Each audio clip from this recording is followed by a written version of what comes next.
बिस्मिल्लाहिर्रहमानिर्रहीम। अस्सलामुअलैकुम। मैं हूं सफिया खान और मैं हूं सुंदुस खान। शामिल करते हैं हेडलाइंस। सऊदी वलीअहद ने वजीर आजम की सहूलत के लिए तैयारा दिया था। तैयारे को दौरान परवाज कनाडा से न्यूयॉर्क वापस नहीं बुलाया गया। पाकिस्तान ने अमरीकी मैगजीन की मन घड़त रिपोर्ट मुस्तरद कर दी। सच्चर में झंडे चौक के करीब छालिया प्रोसेस की फैक्ट्री सील। पुलिस ने खुफिया इत्तला पर एक कंपाउंड में छापामार कार्रवाई की। पुलिस कार्रवाई में 6 मुलजमान गिरफ्तार। पुलिस ने लाखों रुपए मालियात की छालिया। तंबाकू, खुश केमिकल, पैकिंग मशीनरी और दीगर सामान तहवील में ले लिया। मुलजमान के खिलाफ ज़ाब्ते की कार्रवाई करके कस्टम हुकाम के हवाले कर दिया। कौमी एहतसाब ब्यूरो का टैक्स मामलात में मुदाखलत न करने का ऐलान। चेयरमैन नैब कहते हैं टैक्स के किसी मामले पर किसी ताजिर को नहीं बुलाया जाएगा। टैक्स से मुतालिक तमाम रेफरेंस वापस लेने का फैसला कर लिया।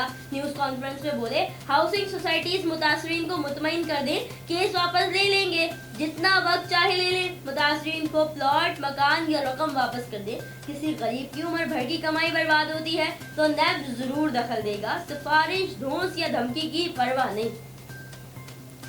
चेयरमैन पाकिस्तान पीपल्स पार्टी बिलावल भुट्टो जरदारी और असफंद यार वली की मुलाकात। मौलाना फजल रहमान के आज़ादी मार्च पर तबादला किया। फरतुल्लाह बाबर कहते हैं मुलाकात का मकसद था मार्च को कैसे लेकर चलना है। शिरकत का तरीका को कमेटी इजलास में तय किया जाएगा। मियां इफ्तिखार ने रहबर कमेटी का इजलास बुलाने का मुतालबा कर दिया। पैसे दो अब भूलो। वफाकी वजीर फवाद चौधरी के एक बार फिर सियासी मुखालफिन पर तंज। मौलाना फजल रहमान को नवाज शरीफ और आसिफ अली जरदारी का प्यादा करार दे दिया। कहा प्री मार्केटिंग के बगैर रिहाई के लिए इस्तेमाल किया जा रहा है। आवाम सड़कों पर निकलने को तैयार नहीं। आज़ादी मार्च नहीं, इंतशार मार्च होगा।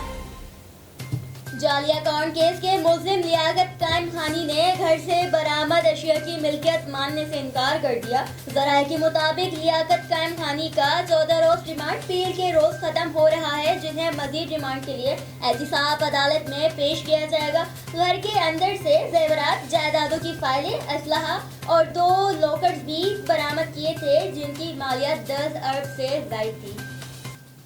फिल वक्त इतना ही। मज़ीद खबरों और अपडेट्स के लिए विजिट कीजिए हमारी वेबसाइट csnlive.tv। इसके अलावा आप हमें फेसबुक और ट्विटर पर भी ज्वाइन कर सकते हैं। देखते रहिए CSN।